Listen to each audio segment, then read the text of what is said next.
Hi, Kevin Wright here, back with another property finance video.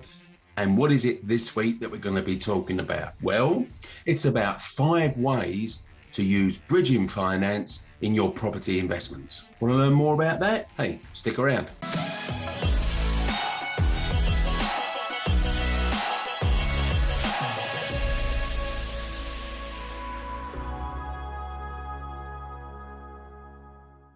So 5 ways to use bridging finance in your property investments. And what we're talking about here is 5 distinctly different types of bridging loan. And the secret is knowing how each of them work so you know which type best fits your investment. And that's likely to be different for different investments, of course. Now you may be thinking, well, why do I want to use bridging at all? Why don't I just get a mortgage? And in many cases, you'd be right. You would only use bridging on the right sort of property. And that sort of property is where there's either something wrong with it, it's a problem that you need to solve, or there's the potential to add substantial value. For ordinary purchases, you would just use a mortgage. But if you're going to run that buy, refurb and refinance concept that you see me talk about quite a bit on other videos, then you're going to need to be buying it with cash. And if you don't have the cash, then it's bridging finance. So these are the reasons why you'd use bridging finance. Buying typically a dilapidated property with the ability to improve it and uplift the value. 5 different types of bridging loan, I hear you say? Yep. 5 different types. Now, if you think there's only one type of bridging, because bridging is bridging, well, listen up, because I'm going to share with you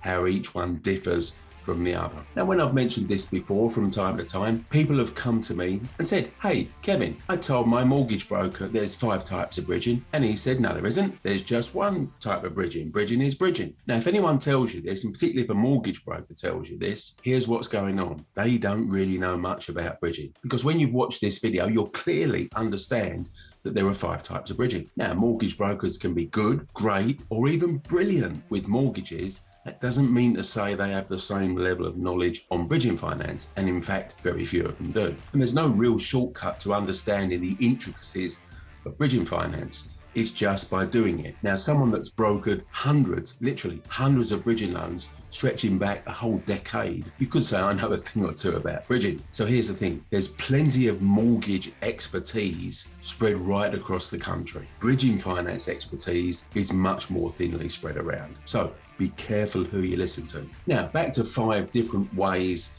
to use bridging finance when you're investing in property. So here are the 5 different types of bridging. I'm going to give you the headlines, and then I'm going to drill down more into the detail so that you understand how each type works. So first up, we've got purchase bridge. Secondly, we've got market value bridge. Thirdly, we've got refurb bridge. Fourthly, we've got done up value bridge. And to complete the full 5, we've got cross collateral bridge. Okay, now let's get into some detail. Actually, before we get into some detail, let me give you a precursor here. When I'm giving you numbers on this, I'm going to be doing generic numbers. They're not to be taken literally because property values are different in every part of the UK. So this is for explanation purposes. So the simpler I can make the figures when I'm explaining it, the easier I hope you're going to get it. So don't be thinking I couldn't buy a property for that, because it's a figurative number for ease of illustration. Great, fantastic. Let's kick on. What do you mean you're not subscribed?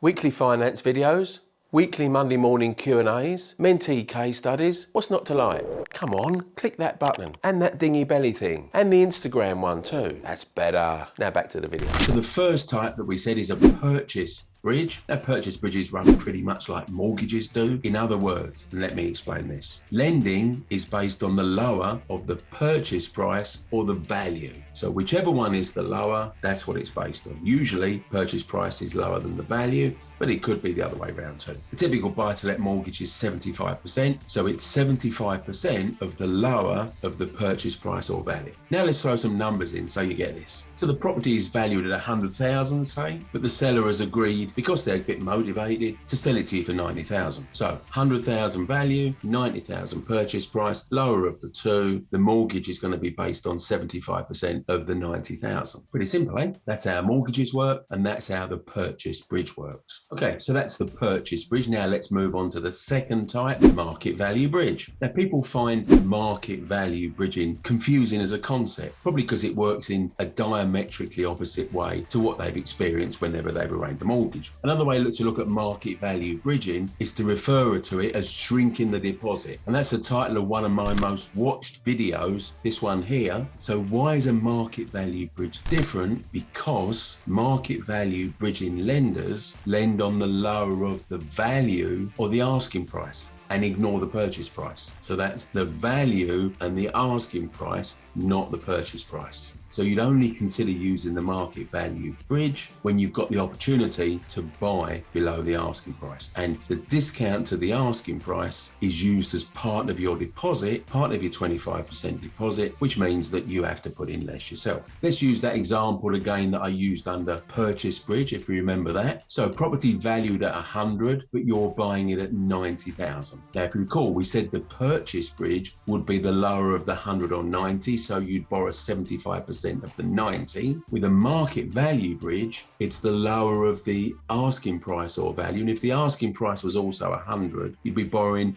75% of the 100, even though you're buying it at 90. Let me know in the comments if that makes sense. Now, clearly, you're not going to be able to buy every property below the asking price, which means you're not going to be able to use market value bridging on every property you buy. But where you can do that, it's a very handy tool for shrinking the deposit down to less than 25%. How much below 25% is determined by how much below the asking price you're actually buying it. And of course, the bigger the discount, the smaller your deposit. So let's move on now to number 3, which is the Refurb Bridge. Now, Refurb Bridge is probably one of the most popular variations of bridging that we broker. Why is that, you might ask? Well, it's because this works really well for people buying a dilapidated property, but they haven't got enough cash to fund a full 25% deposit, plus the refurb costs. How does the Refurb Bridge help with this? Bridging lenders on this product lend up to 75% of the purchase price and 100% of the refurb cost. So if your cash doesn't stretch as far enough to do a full deposit and a full refurb, this could be the one for you, because you just need a full 25% deposit. Now, that 100% refurb costs, well, the bridge is going to split that into tranche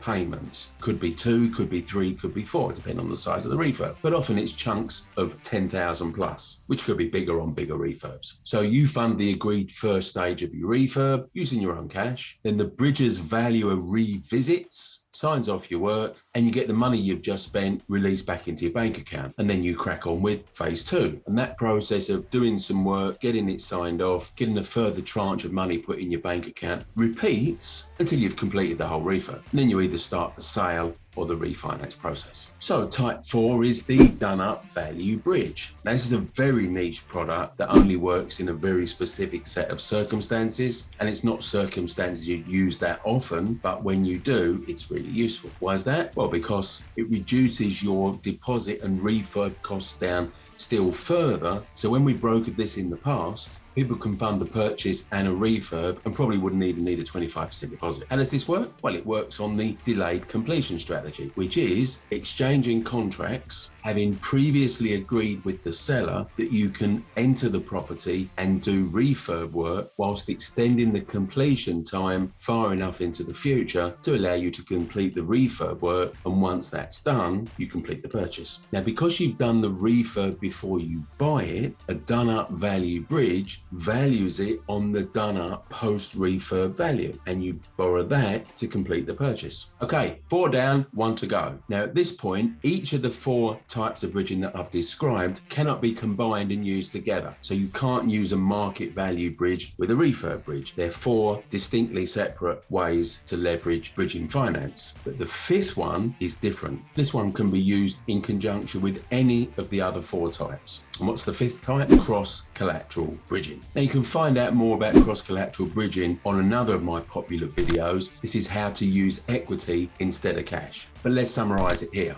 Now, if you're in the fortunate position of owning a property already that's got no mortgage on it, this could be very useful for you. And even if you have got a mortgage on it, but it's a low mortgage, i.e. you owe less than 50% of the value, this could also be very useful to you. How does it work? Pretty simply, you borrow against the equity in the property you already own to A, buy a new property outright if the cash you can release is big enough, or to put towards the purchase of your next property. Remember, it's still a dilapidated one that you're going to be doing up. Otherwise, there's no point in using bridging. And this is the more common use of it, where the cross-collateral bridging element covers the deposit for the property you want to buy. So if you're struggling with a cash deposit, but you've got a pile of equity sitting in a property, this could be the way to get you into your next deal. And cross-collateral bridging is something that we broker on a frequent basis. So let's give you one example of how you could combine cross-collateral bridging with a refurb bridge, and we've done this plenty of times too. So remember we said a refurb bridge will lend you up to 70% of the purchase price plus 100% of the refurb cost. But what if you haven't got the cash for a 25% deposit, but you do have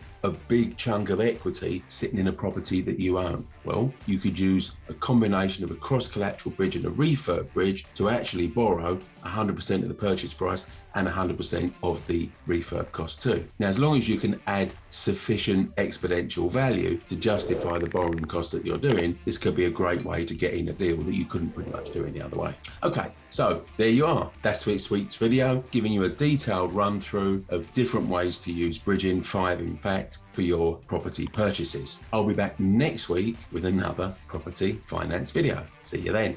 If you enjoyed watching this video, did you know every Monday morning at 8:30 I do a live Facebook Q&A. So if you want to start the week with checking out some answers to your property finance questions, click the link here.